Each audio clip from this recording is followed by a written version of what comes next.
Assalamualaikum warahmatullahi wabarakatuh. Selamat sejahtera untuk kita semua. Perkenalkan, nama saya Muhammad Hilman Fuadil Amin, salah satu seorang dosen di program studi S1 Biologi Fakultas Sains dan Teknologi Universitas Airlangga. Perkenankan, saya kali ini akan menjelaskan terkait dengan salah satu mata kuliah yang ditugaskan kepada saya, yaitu metode analisis molekuler atau yang disingkat MAM, dengan kode mata kuliah BIU 202. Video ini dibuat dengan tujuan untuk memenuhi salah satu persyaratan sertifikasi dosen pada tahun 2024, yaitu pernyataan diri dosen dalam unjuk kerja Tridharma Perguruan Tinggi atau PDD UKT-PT, khususnya di aspek pengajaran. Pertama, saya akan memulai untuk mendeskripsikan informasi umum dari mata kuliah metode analisis molekuler ini, sebagaimana yang tercantum dalam rencana pembelajaran semester atau RPS. Mata kuliah ini sesuai dengan keilmuan saya, yang secara khusus saya lulusan S3 dari Department of Industry 4.0 Convergence Bionics Engineering, Pukyong National University, Korea Selatan, dalam bidang biologi molekuler dan genomik. Mata kuliah ini merupakan mata kuliah wajib bagi semester 4 pada program studi S1 Biologi Fakultas Sains dan Teknologi Universitas Airlangga. Mata kuliah ini memiliki bobot sebesar 1 SKS teori dan 1 SKS praktikum selama 1 semester ke depan. Akan tetapi praktikumnya memiliki kode mata kuliah yang berbeda, sehingga secara khusus saya di sini akan menjelaskan tentang mata kuliah teori dari metode analisis molekuler. Mata kuliah ini memiliki satu prasyarat, yaitu mata kuliah genetika molekuler yang diambil pada semester sebelumnya, yaitu semester 3. Bahasa pengantar dari mata kuliah ini secara umum menggunakan bahasa Indonesia. Selanjutnya adalah terkait dengan deskripsi mata kuliah. Mata kuliah ini nantinya akan membahas tentang teknik-teknik dasar dan prinsip analisis biologi molekuler yang meliputi isolasi asam nukleat, baik DNA maupun RNA maupun protein. Evaluasi hasil isolasi molekul tersebut dengan teknik elektroforesis dan visualisasinya maupun analisis spektrofotometrinya. Kemudian dilanjutkan dengan amplifikasi dan sequencing DNA, teknik molekular plotting, serta aplikasi metode analisis biologi molekuler dalam berbagai bidang kehidupan. Kemudian saya dan tim mendesain capaian pembelajaran mata kuliah atau CPMK, mata kuliah MAM ini, agar mahasiswa yang pertama, 1, mampu mendiagnosis teknik analisis molekul baik asam nukleat maupun protein dengan benar dalam suatu tulisan ilmiah dan menjelaskan prinsip dasarnya. Kemudian yang kedua, mahasiswa mampu menentukan teknik analisis molekuler yang tepat dalam suatu rancangan penelitian dan menganalisis hasilnya secara tepat. CPMK tersebut mendukung capaian pembelajaran lulusan atau CPL program studi kami, yaitu S1 Biologi, yaitu mampu memberikan pengetahuan tentang dasar-dasar biologi molekuler, seluler, dan organisme. Kemudian yang kedua, mampu mengambil keputusan secara tepat dalam konteks penyelesaian masalah di bidang keahlian biologi, berdasarkan hasil analisis terhadap informasi dan data biologis. Secara umum, sistematika mata kuliah ini pembelajarannya dilakukan kurang lebih 16 pekan, di mana 7 pekan pertama dilakukan sebelum ujian tengah semester atau UTS, lalu 1 pekan UTS yang dilanjutkan dengan 7 pekan setelah UTS sampai sebelum ujian akhir semester, dan diakhiri dengan 1 pekan ujian akhir semester. Di luar UTS dan UAS, mata kuliah ini tiap pekannya akan membahas topik berikut. Yang pertama, keselamatan kerja atau safety consideration dalam penggunaan bahan kimia berbahaya maupun beracun dalam analisis molekuler. Yang kedua adalah mengingat kembali molekul protein. Yang ketiga, prinsip dasar isolasi protein dan kuantifikasinya. Kemudian dilanjutkan dengan elektroforesis gel SDS-PAGE untuk protein. Dilanjutkan yang kelima, enzim link immunoabsorbance assay atau ELISA. Kemudian yang keenam, molecular blotting. Yang ketujuh, tugas struktur terkait dengan analisis molekul protein. Kemudian dilanjutkan dengan pengenalan kembali molekul asam nukleat. Kemudian yang kesembilan adalah prinsip dasar isolasi atau ekstraksi asam nukleat baik DNA, RNA, dan evaluasinya. Kemudian dilanjutkan dengan elektroforesis DNA menggunakan gel agarus. Yang ke-11 adalah prinsip dasar dan aplikasi amplifikasi DNA. Ke-12, pengembangan amplifikasi DNA sebagai contoh real-time quantitative PCR atau multiplex PCR dan sebagainya. Kemudian dilanjutkan dengan sequencing DNA dan diakhiri dengan tugas struktur analisis molekul asam nukleat. Dari total 16 tatap muka yang diagendakan di dalam mata kuliah metode analisis molekuler ini, saya ditugaskan di pertemuan setelah UTS sampai sebelum UAS, yaitu pada pekan ke-9 sampai pekan ke-15 dan nantinya akan diakhiri dengan ujian akhir semester. Materi yang ditugaskan kepada saya adalah materi yang berkaitan dengan asam nukleat, mulai dari molekul asam nukleat sampai dengan tugas terstruktur terkait analisis molekul asam nukleat, baik DNA maupun RNA. Referensi yang digunakan di dalam mata kuliah ini cukup beragam, salah satunya misalkan textbook. Misalkan, kemudian Molecular Cloning, a Laboratory Manual Joe Sambrook, dan Methods in Molecular Biology Series yang diterbitkan oleh Humana. Kemudian ada beberapa sumber pustaka yang lain, misalnya adalah publikasi dari pengampu mata kuliah MAM ini. Sebagai contoh, tulisan kami pada tahun 2021, yaitu Development of a Quantitative PCR Assay for 4 Salmon Species Inhabiting Yang Ngamde River Using Environmental DNA. Sistem pembelajaran dalam mata kuliah metode analisis molekuler ini menggunakan pembelajaran sinkronus dan asinkronus. Pembelajaran dilakukan secara aktif yang menekankan peran serta keaktifan mahasiswa dalam proses belajarnya. Hal ini mencakup pembelajaran kolaboratif, diskusi, dan penugasan berupa studi kasus pada tugas terstruktur yang dilakukan melalui sistem e-learning UNER, yaitu hebat.elearning.uner.ac.id. Karena topik ini merupakan keilmuan yang relatif baru dan fondasi keilmuannya biasanya kurang kuat pada saat mahasiswa di pendidikan menengah, baik SMP maupun SMA, saya bersama tim pengajar mengamati kesusahan dari mahasiswa dalam memahami prinsip pertama metode molekuler pada saat proses pembelajaran terdahulunya. Untuk mengatasi hal tersebut, saya tidak mendesain untuk secara langsung mendiskusikan bagaimana metode analisis molekuler itu di pertemuan pertama, tetapi di pertemuan pertama kita mendesain untuk mengulang kembali, mengingat kembali tentang molekul biologis. Dalam hal ini topik saya adalah DNA, sehingga mereka memiliki dasar yang kuat tentang molekul sebelum mendiskusikan bagaimana cara menganalisis molekul tersebut. Selain itu, saya juga berkreasi dengan memberikan video terkait dengan topik tertentu untuk membantu memvisualisasikan dan memudahkan pemahaman materi dalam suatu topik. Sebagai contoh, topik PCR. Karena kombinasi audio visual dan informasi tekstual verbal itu dapat mendukung beragam gaya belajar mahasiswa. Kemudian saya bersama tim pengajar lainnya merancang asesmen capaian pembelajaran dengan komposisi berikut, yaitu 15% kuis, 25% tugas terstruktur, 10% soft skill, 25% UTS, dan 25% UAS. Saya memberikan tugas terstruktur terkait dengan topik asam nukleat dengan menugaskan mahasiswa untuk menelaah dan merangkum suatu tulisan ilmiah tentang metode molekuler yang digunakan dalam menganalisis asam nukleat baik DNA maupun RNA. Kemudian mereka juga harus menjelaskan bagaimana prinsip kerjanya.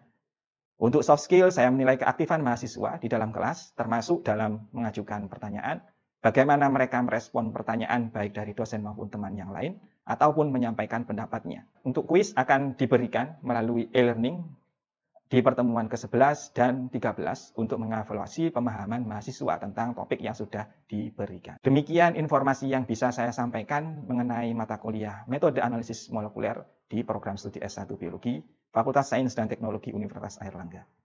Berikutnya merupakan cuplikan dari proses pembelajaran yang saya laksanakan secara sinkronus, secara tatap muka langsung di ruang kelas. Selamat menyaksikan. Ya, Assalamualaikum warahmatullahi wabarakatuh. Selamat siang. Sudah makan siang? Sudah. Oke.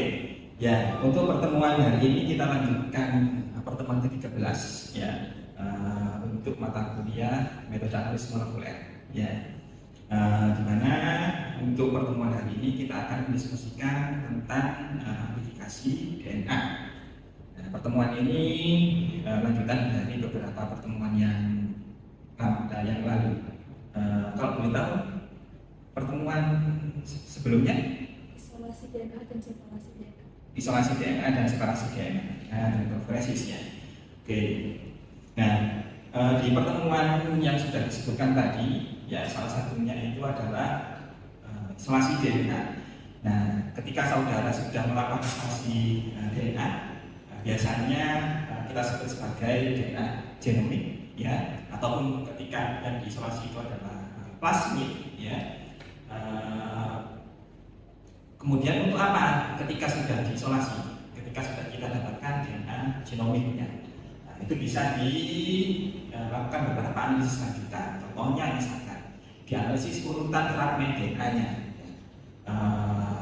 Urutannya bagaimana? Kalau saudara tahu kan urutannya DNA itu A, T, G, C, ada A, T, T, G, C, ya, itu bervariasi. Nah itu bisa kita ketahui setelah kita mengisolasi DNA genom. Kemudian bisa dianalisis mutasi, ya, misalkan apakah ada perubahan basa, misalkan pada kondisi tertentu, ya ada misalkan contohnya misalkan penyakit sikosel anemia itu kan ada mutasi, ya kalau saudara pelajari kembali di mata kuliah genetika molekuler di semester lalu. Kemudian ada studi variasi genetik, ya kita bisa melihat apakah bervariasi, misalkan suatu populasi di pulau A, misalkan ada hewan A, kemudian populasi nomor 1 di pulau 1, pulau 2, pulau 3 itu apakah berbeda. Itu bisa kita analisis, ya setelah genomiknya kita dapatkan. Kemudian kita juga bisa mengidentifikasi spesies secara molekuler, ini sebagai DNA barcode, ya sebagai gambaran seperti ini. Misalkan tidak hanya hewan, tumbuhan, bakteri juga bisa kita isolasi DNA-nya, kemudian dengan fragmen DNA tertentu kita bisa mengidentifikasi spesies dari spesimen yang kita temukan tersebut. Ya, misalkan ini bisa dipakai kalau misalkan ada bangkai paus gitu ya, bangkai paus sudah lama tidak terbentuk, ini bangkai apa kira-kira, itu memungkinkan untuk kita identifikasi. Kemudian yang terakhir sebagai contoh, ini untuk bioteknologi itu dipakai untuk cloning gen, yang misalkan gen insulin yang dimasukkan ke dalam genom dari bakteri, ya untuk menghasilkan enzim insulin di luar tubuh, misalkan tubuh manusia. Gitu ya. Nah itu harus diisolasi terlebih dahulu, ya baru kemudian kita bisa melanjutkan untuk mendapatkan manfaat dari isolasi tersebut. Nah, tapi ada masalah di sini, ya. Masalahnya adalah ketika kita mengisolasi genom, ya kita ada dua masalah utama. Yang pertama adalah spesifitas, ya spesifitas. Contohnya tadi, misalkan kita mau mengambil insulin dimasukkan ke dalam bakteri, gitu ya. Ya ini adalah tahapan utama, ya ada denaturasi, ada embedding, ada ekstensi. Nah, secara teknis ada beberapa langkah opsional, ya, yaitu langkah pertama di depan sebelum siklus ini dijalankan adalah denaturasi awal, inisial denaturasi. Itu fungsinya adalah memastikan DNA itu dalam kondisi single strand, ya single strand, ya single strand, sehingga siap untuk ditempeli mengiring nantinya. Denaturasi pertama di sini bersifat tambahan. Nah, ini yang awal, jadi cuma sekali saja. Kalau ini adalah berupa siklus, ya, berupa rantai, ini enggak, hanya sekali di depan. Kemudian ada tambahan sekali di belakang, yaitu final ekstensi. Suhunya hampir sama dengan ekstensi, tapi biasanya ditambahkan agak lama. Nah, fungsinya apa? Fungsinya adalah untuk memastikan bahwa PCR itu dalam bentuk untai ganda sempurna. Ya. Nah, terkadang misalkan enzim itu kan punya polymerisasi rate, jadi punya laju polimerisasi. Tadi kan dari single strand diubah menjadi double strand dengan proses polimerase. Terkadang misalkan target kita 1000 pasang basa, kemudian enzimnya pada waktu 700 atau 800 kemudian sudah masuk ke denaturasi baru sehingga tidak lengkap. Ya, untuk melengkapinya agar lengkap 1000 basa, nah itu di final ekstensi. Sehingga di akhir PCR ini selesai, maka semuanya ya diharapkan itu untuk 1000 basa. Ya, oke. Nah, kita untuk mempermudah, ya, saudara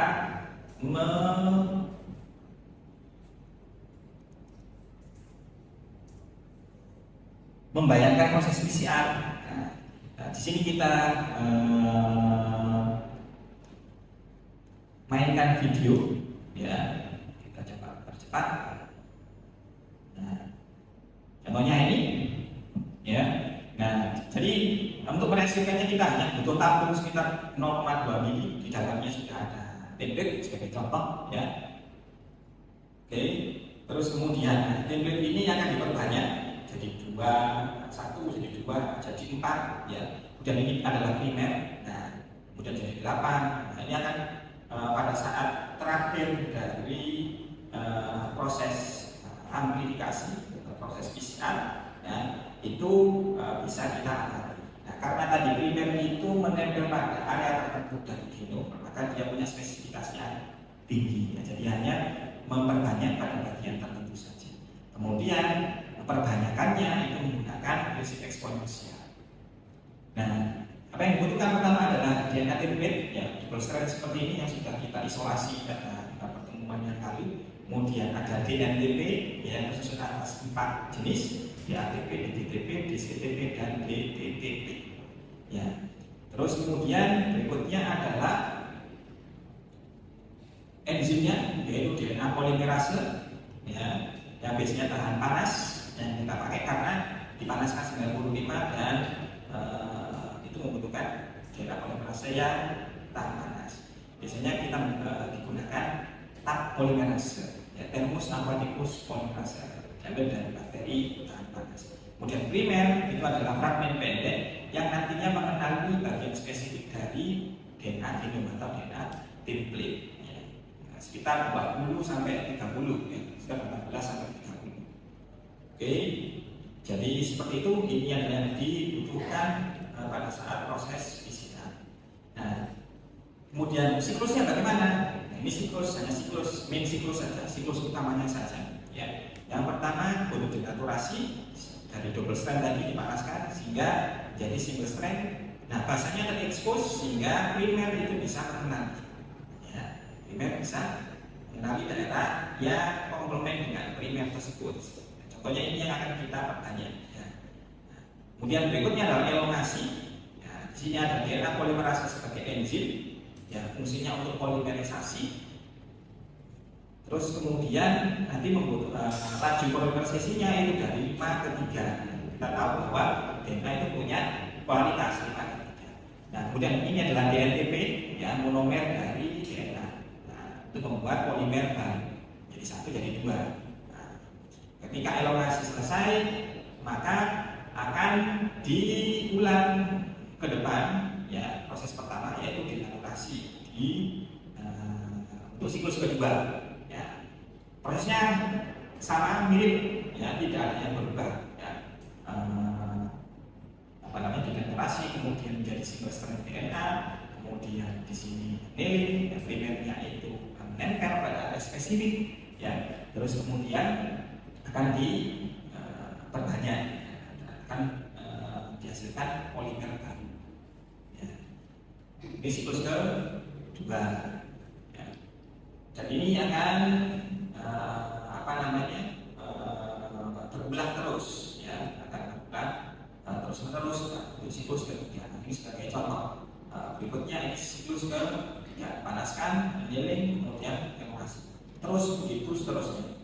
Nah, sehingga nantinya fragmen yang akan kita analisis, ya, itu bergerak eksponensial, ya.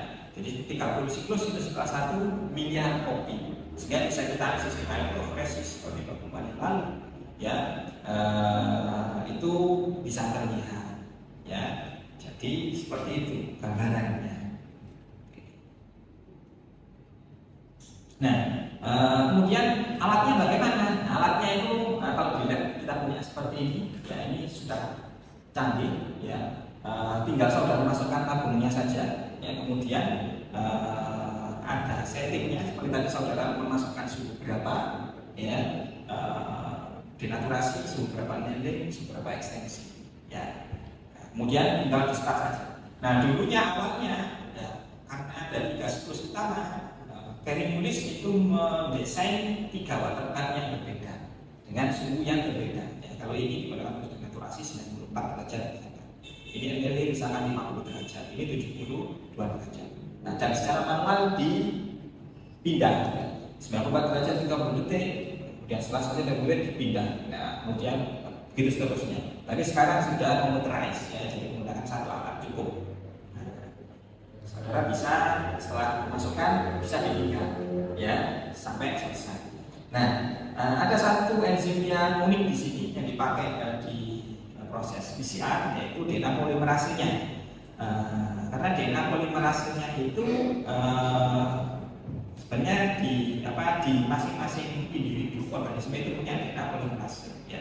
Tapi yang digunakan di sini, ya, itu adalah DNA polimerase dari suatu organisme yang disebut sebagai Thermus aquaticus. Ya, jadi dia organisme hipertermofilik. Ya, jadi hidup di suhu yang tinggi. Ya, ini diisolasi dari sumber air panas Yellowstone yang di Amerika. Ya, terus kemudian karena dia dari suhu yang tinggi, sehingga dia itu heat tolerant, jadi menoleransi panas. Pada saat diekspos panas pada saat proses denaturasi, enzimnya itu tidak rusak. Nah, keunggulannya karena dia itu bisa aktif di suhu tinggi, maka pada saat annealing dia itu memiliki spesifitas yang tinggi. Ya, ini diperlukan untuk mengenali area spesifik pada saat proses PCR. Tentunya untuk saat ini tidak hanya Thermus aquaticus, ya. Sekarang ada banyak, contohnya adalah PNU polimerase, yaitu dari Pyrococcus fluosus, ya.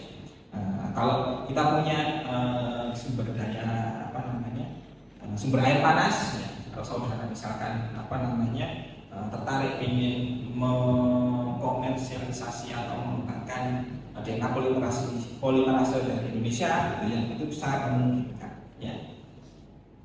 Nah, kemudian apakah pada saat semua proses PCR itu sama saja? Ya, tentunya tidak. Nah, ini salah satu hasil penelitian kami, ya.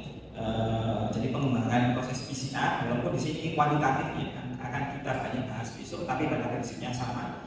Nah, untuk misalkan kita bisa mendesain PCR itu secara spesifik pada spesies tertentu. Ya, contohnya di sini, ini adalah salmon, jadi ada salmon keta, ada salmon kisus, masuk dan maikis. Nah, di sini kita mendesain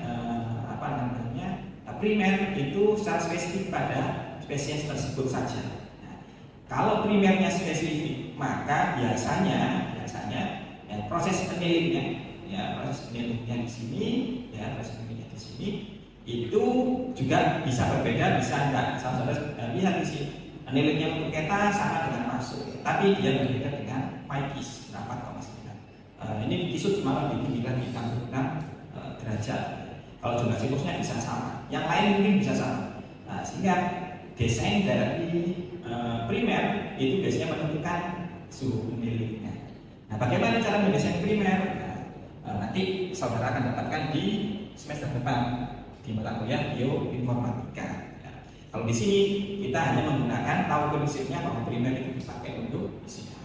Bagaimana caranya mendesainnya nanti di semester mendatang. Demikian juga perlu dioptimasi komponennya, jadi tidak sama semua. Misalkan kalau kita membeli PCR mix, gitu ya, itu biasanya sudah ditentukan berapa milimolar forward primer, ya, dan seterusnya.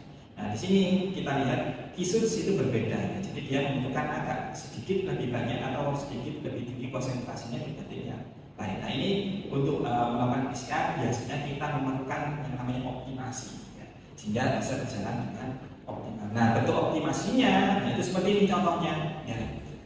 Kalau kita lihat di sini, nah ini adalah hasil spesifiknya, ya. Jadi ini produk spesifik, ini adalah produk tidak spesifik. Ya.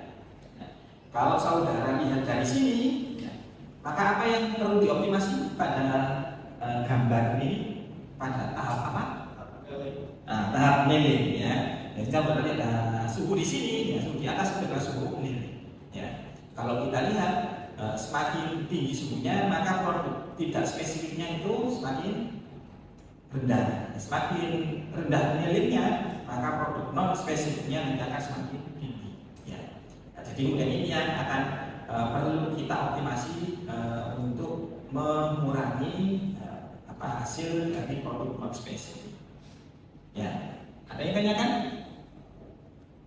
Ya. Tadi yang bagian PCR steps. PCR steps?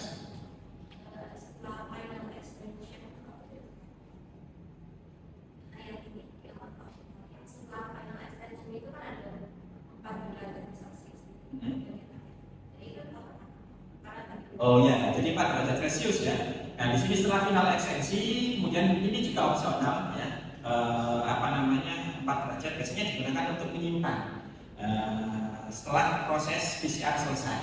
Ini bisa tidak di setting juga boleh. Karena biasanya seperti ini, karena sekarang prosesnya itu otomatis ya, saudara bisa meninggalkan ya, tidak perlu menunggu PCR itu selesai kemudian langsung saudara ambil. Itu bisa disimpan sehingga ketika reaksinya itu selesai maka akan disimpan di suhu 4 derajat ya. Selama apa? Selama biasanya tidak berhingga, selama mesinnya nyala ya. Kalau listriknya tidak mati ya tetap akan disimpan di suhu 4 derajat sehingga saudara misalkan bisa sebelum kuliah gitu ya, saudara bisa melakukan PCR hingga kuliah ya, dan setelah kuliah saudara ambil itu masih aman karena akan disimpan pada suhu dingin ya. Pada suhu dingin di sini tidak akan ada reaksi tambahan. Kalau saudara sudah setting suhu 35 misalkan, maka itu akan selesai di 35 dan disimpan pada suhu dingin sehingga reaksi enzimnya tidak akan terjadi lagi ya. Sudah? Ada pertanyaan lagi? Tidak ada? Kalau tidak ada, sekarang waktunya kuis ya. Yang kita tanyakan, yang kita diskusikan kuis nanti ada 3 pertemuan ya. Isolasi, elektroforesis dan elektroforesis serta amplifikasi. Silakan saudara buka learning hebatnya, saudara kerjakan di sana selama 5 menit. Sudah selesai? Ya, kalau sudah selesai, nanti kita evaluasi hasil kuisnya karena waktunya sudah habis untuk sesi ini. Kita akan bertemu di pertemuan minggu depan. Topiknya adalah qPCR, kuantitatif PCR. Jadi basisnya PCR ini nanti kita akan melakukan kuantifikasi. Bagaimana caranya? Itu minggu depan. Bahannya akan kita letakkan di LMS, di Learning Hebat, saudara bisa baca terlebih dahulu. Ya, kita tutup untuk pertemuan hari ini. Terima kasih atas kehadirannya. Selamat sore. Wassalamualaikum warahmatullahi wabarakatuh. Demikian deskripsi singkat serta cuplikan proses pembelajaran dari mata kuliah metode analisis molekuler yang ditugaskan kepada saya. Semoga dapat memberikan gambaran mengenai kinerja pengajaran yang saya lakukan khususnya di mata kuliah metode analisis molekuler di program studi S1 Biologi Fakultas Sains dan Teknologi Universitas Airlangga. Demikian yang dapat saya sampaikan. Saya ucapkan terima kasih. Saya tutup. Wassalamualaikum warahmatullahi wabarakatuh.